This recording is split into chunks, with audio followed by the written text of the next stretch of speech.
El capítulo 13 de Apocalipsis nos muestra lo que se llama las dos bestias. Es la visión desde el cielo de dos caracteres que van a hacer todo su trabajo en oposición a Dios. Por eso reciben ese nombre de bestias, porque no hay otra forma de definir esos corazones tan malévolos y tan horribles que van a ser protagonistas de la historia universal durante 3 años y medio. Vamos a entrar entonces en el versículo 1 y 2 de Apocalipsis 13. Y yo me paré sobre la arena del mar y vi una bestia subir del mar, que tenía 7 cabezas y 10 cuernos, y sobre sus cuernos 10 diademas, y sobre las cabezas de ella un nombre de blasfemia. Y la bestia que vi era semejante a un leopardo, y sus patas como de oso, y su boca como boca de león. Y el dragón le dio su poder, su trono y gran autoridad. Repito, la descripción que hace Juan es bastante dantesca, porque corresponde a un temperamento espiritual muy opuesto al carácter del Señor Jesucristo. Estamos aproximadamente hacia la mitad de la tribulación total, o sea, se está iniciando la mitad final, la gran tribulación.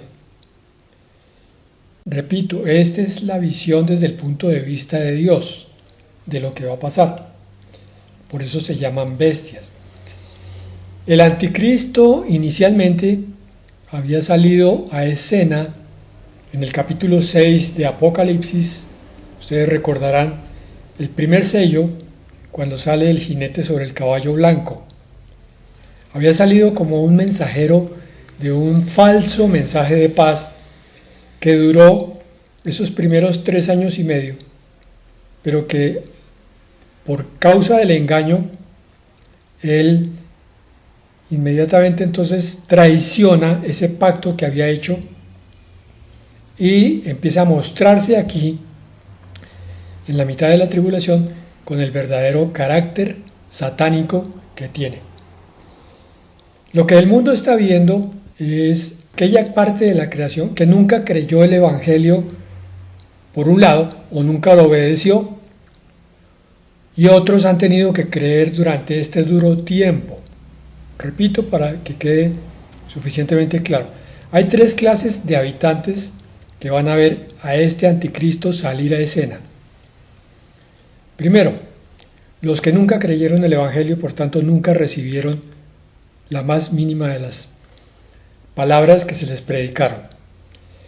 Segundo, los que en algún momento dijeron sí al Evangelio, pero nunca lo obedecieron. Fueron esos cristianos tibios que se perdieron del arrebatamiento de la iglesia y se quedaron para vivir estos 7 años. Y la tercera parte de la población que tiene que ver al anticristo es aquellos que durante estos 7 años han visto el mensaje del Evangelio y han creído. Pero creyeron en una época muy difícil, muy dura, y con la amenaza constante de la muerte sobre ellos. Quiero que tengamos eso siempre en vista como primer punto para entender por qué este tiempo es tan duro y tan complicado. Lo que estamos viendo aquí, denominado como bestia, si somos estrictos, se refiere a 2 entidades diferentes. Una, pues, obviamente ya dijimos, es el anticristo, pero otro es el sistema político que va a acompañar a este anticristo. Ambos reciben el nombre de bestia. Por eso esa descripción de que tiene 7 cabezas, 10 cuernos, y sobre sus cuernos 10 coronas o 10 diademas. Esto todo simboliza poder. Entonces, traído a palabras más humanas, más cotidianas, el anticristo va a surgir de entre el poder político de las naciones, de una especie de imperio romano resucitado, representado aquí por esas 10 cabezas que parecen ser, 7 cabezas que parecen ser 7 naciones, según vamos a ver más adelante, por allá otra vez en el capítulo 17, Bolívar se nos describe, y en el 14 también, de Apocalipsis. Y sobre todo porque ustedes saben que los cuernos son una figura bíblica de poder. Aquí 7 cabezas tienen 10 símbolos de poder. Más o menos lo que quiere decir, grosso modo, es que el anticristo surge de un sistema político de entre dirigentes del mundo que tienen preeminencia por encima de todas las demás naciones. Este sería un grupo selecto de naciones que elige entonces a un gobernante, o él se impone sobre los demás y empieza a descollar y a ejercer su poder y su autoridad, que dice el versículo 2 que le fue dada por el dragón. Le dio el trono y su poder. Esta bestia es comparada un poco al sueño de Nabucodonosor sobre los gobiernos mundiales que allí eran descritos, uno como un leopardo, otro como un oso, otro como un león, que eran la sucesión de los imperios que vendrían después de él. El imperio griego, el romano, se me escapa el otro en este momento. Bueno, entonces ocurre que el imperio romano, en la historia de hace 2000 años, 2500 y un poco menos, porque duró más de 1000 años gobernando, siempre pareció una bestia, porque era muy ágil como un leopardo, destrozaba todo lo que pisaba como un oso y era tremendamente poderoso como un león. Esa es la descripción que nos da Juan basado en Daniel. Entonces, resumiendo, Medo-Persa, correcto, el que se me escapaba, el imperio de Alejandro el Grande, Alejandro Magno. Bueno, entonces, aclarando digo yo, el imperio romano fue como el prototipo del peor de los imperios por su crueldad. Este imperio prácticamente va a resucitar probablemente de entre las naciones europeas y algunas orientales, musulmanas incluso, y va a conformar una mesa de gobierno final de la cual surge un hombre con el poder suficiente para pararse por encima de todos los demás y ejercer el gobierno mundial. Entonces estamos hablando tanto de un hombre, repito, como de un sistema. Es la bestia que sube del mar. ¿Por qué sube del mar? Las aguas en la Biblia son la figura de multitudes de naciones, de lenguas y de pueblos. Entonces, de entre las naciones va a surgir este líder que en otras partes de la Biblia tiene descritos todo su perfil en forma impresionante para que tengamos suficientes datos sobre él. Ahorita no lo vamos a leer. Entonces, el anticristo y su sistema reciben este nombre de bestia porque todo lo que va a hacer es opuesto al ministerio de Cristo. Reciben el nombre de anticristo porque se opone al mensaje evangélico del Señor. Y este personaje y este sistema de gobierno es de lo que tanto se está hablando hoy en día en ciertos sectores, con diferentes nombres. Se está esperando un líder mundial como salvador del mundo. Los judíos esperan un Mesías, los musulmanes esperan también su Mesías, los cristianos lo están esperando. En religiones y filosofías del Oriente también se habla de lo mismo. Y políticamente se espera que surja un gran líder con la capacidad de controlar todas las situaciones a nivel mundial. El nuevo sistema de gobierno mundial unificado y controlador va a ser lo que le sirva a este anticristo para ejercer ese poder sobre todas las naciones, entendiendo que va a haber una abolición de todo lo bueno y de todo principio moral, que ya estamos empezando a ver en tantas leyes que parecen hoy en día favorecer ciertas cosas que hace pocos años, 10 años, 20 años, eran consideradas anormales o amorales. Y el sistema también va a buscar otra cosa muy importante, que lo vamos a ver más adelante con el falso profeta, que es la segunda bestia, que es la abolición de las religiones, convirtiéndola en una sola mundial, una sola religión mundial.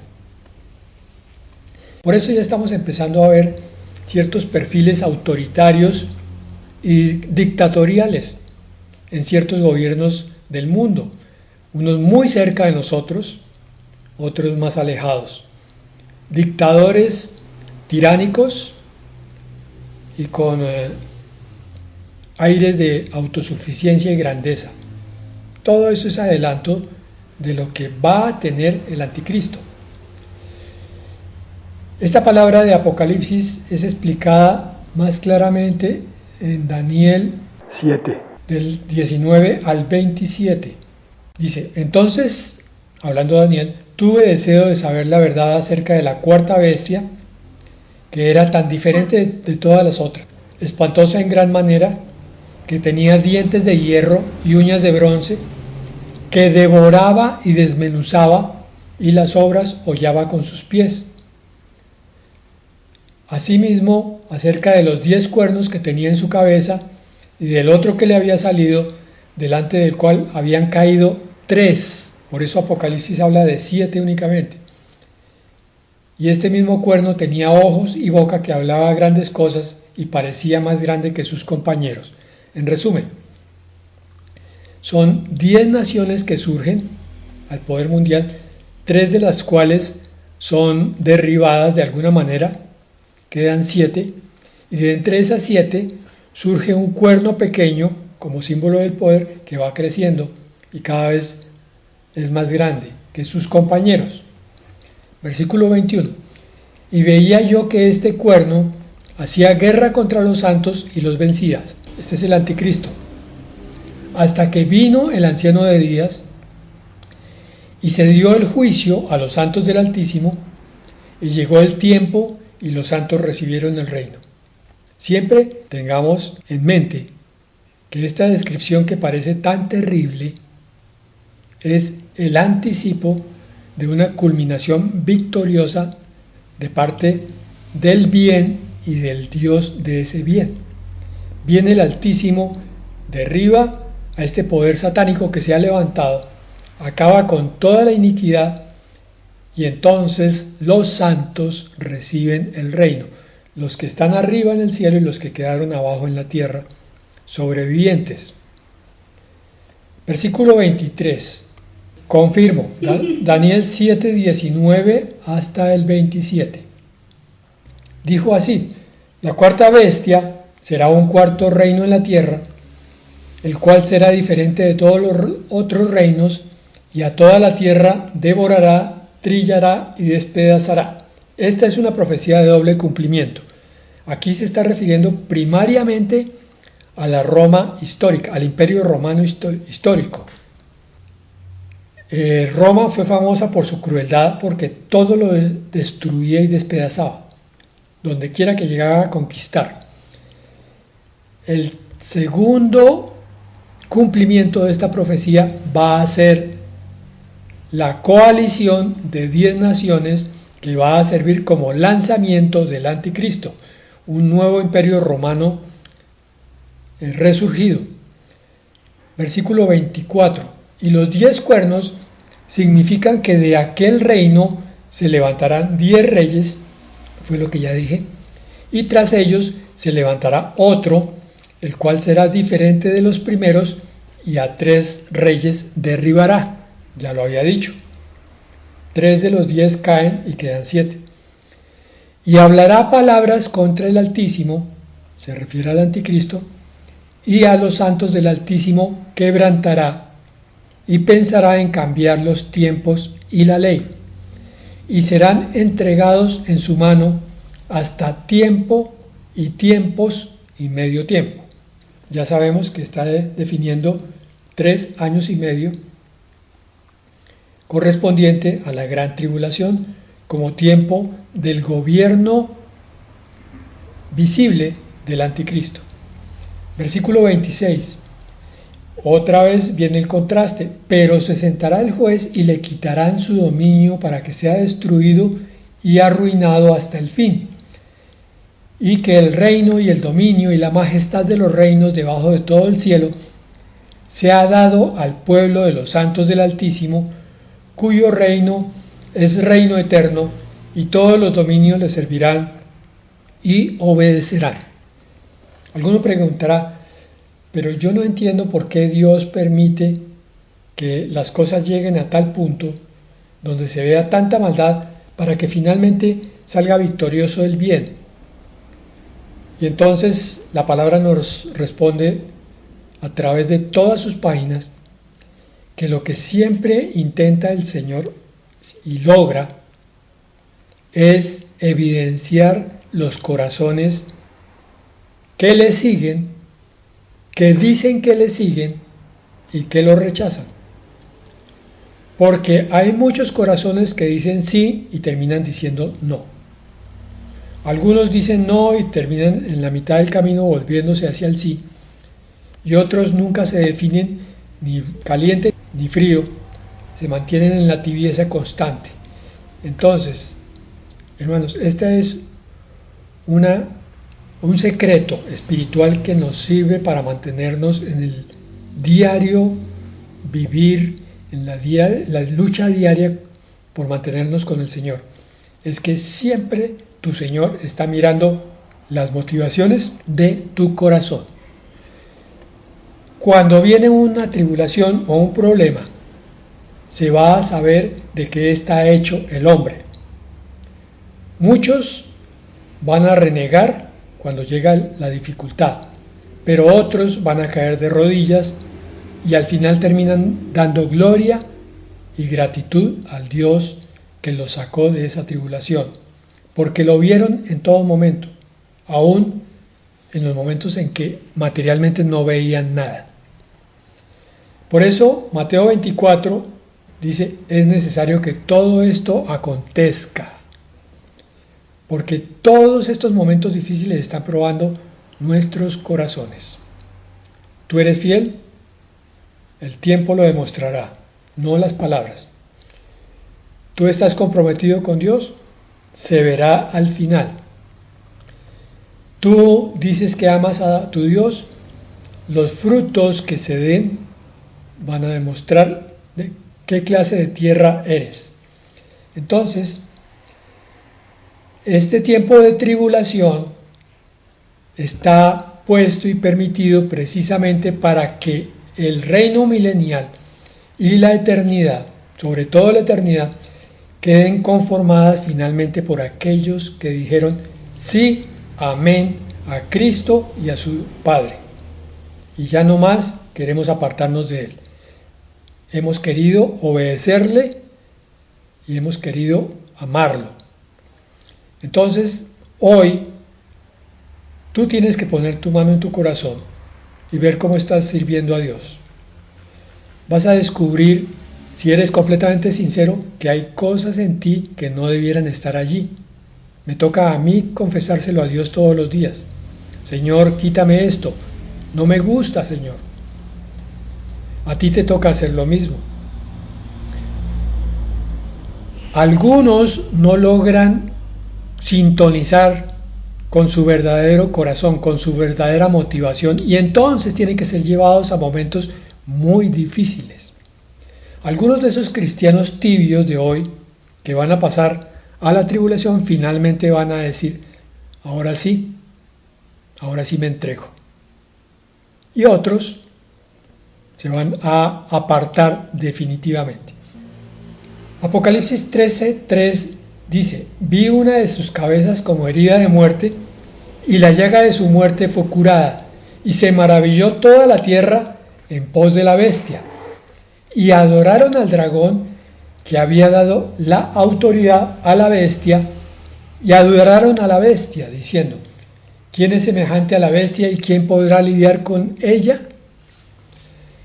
Muchos se preguntan, pero ¿cómo es posible que un ser humano termine adorando a un hombre que tendrá mucho poder y todo lo que quieran, pero que es maléfico? ¿Y cómo podrán adorar a Satanás?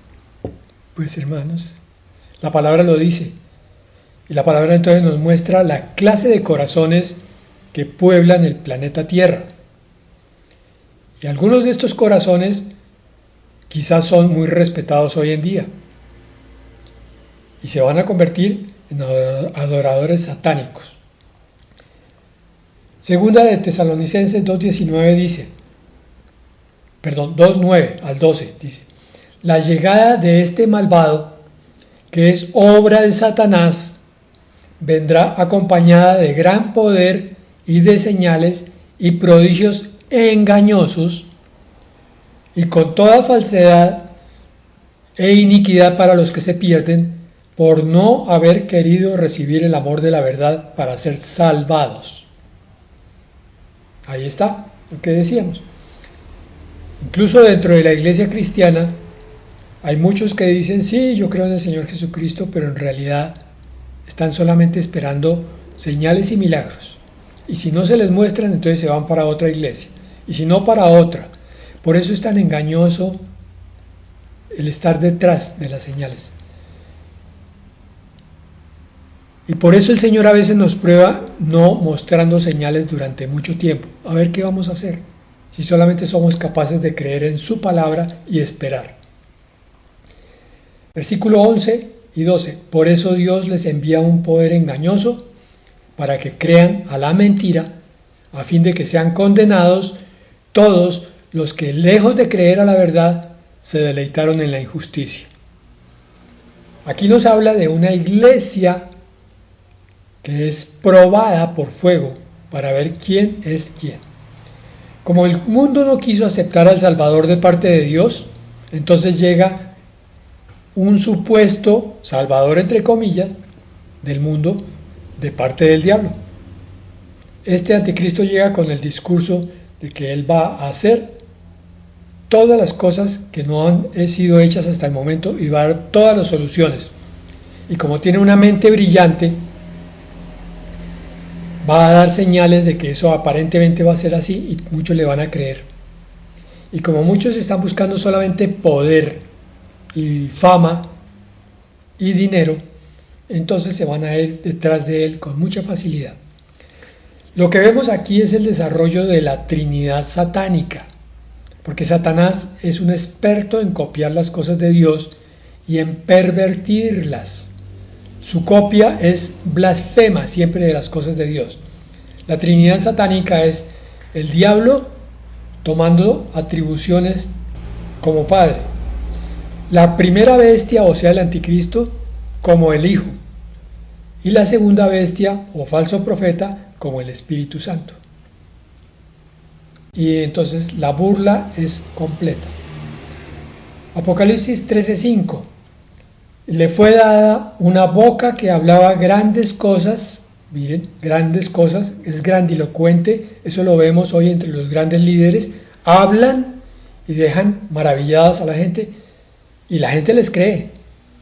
Y dicen: uy, si este trabaja como dice, va a ser tremendo. Y entonces votan por él. Y le fue dada autoridad de obrar 42 meses. Y abrió su boca en blasfemias contra Yahvé, para blasfemar su nombre y su morada y a los que moran en el cielo. Dice Romanos 3:14, su boca está llena de maldiciones y amargura. Hermanos, estamos viendo literalmente la putrefacción de las bocas llenas de maldiciones y amargura. Por eso hoy hay tanta grosería en las bocas de tanta gente. Por eso hoy hay tanta mentira en las bocas de tantos líderes y de tantos seguidores también. Por eso hoy se ve que se habla con amargura, con dolor contra la vida, que de paso es dolor contra Dios. Entonces tenemos que ser muy vigilantes de lo que decimos y de cómo decimos. Y nos vamos a sorprender porque vamos a tener días en los cuales nuestras bocas parecen no obedecer al Evangelio. Señor, ¿y yo por qué dije esto? Padre, una vez más vengo a ti, perdóname. Apocalipsis 13:7. Y le fue dado hacer guerra contra los santos y vencerlos. También le fue dada autoridad sobre toda tribu y pueblo, lengua y nación. Daniel 8:23 al 25 dice: al final del imperio de ellos, cuando los transgresores hayan llegado a su colmo, se levantará un rey de aspecto fiero y entendido en enigmas. Ese versículo es crucial porque miren lo que dice ahí: cuando los transgresores, cuando los hacedores de maldad hayan llegado a su colmo, significa que en el momento en que el anticristo se manifieste, dice ahí, se levantará un rey de aspecto fiero, es cuando más maldad habrá en el mundo. Y estamos viendo un incremento rápido de la maldad a todo nivel.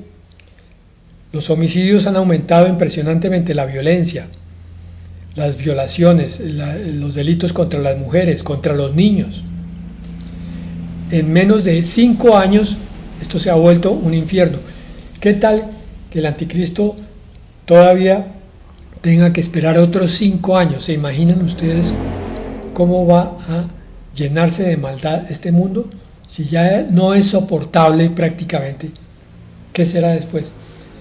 Dice el versículo 24 de Daniel 8, su poder se incrementará, pero no por su propio poder, sino por el de Satanás, claro. Él causará gran ruina y prosperará.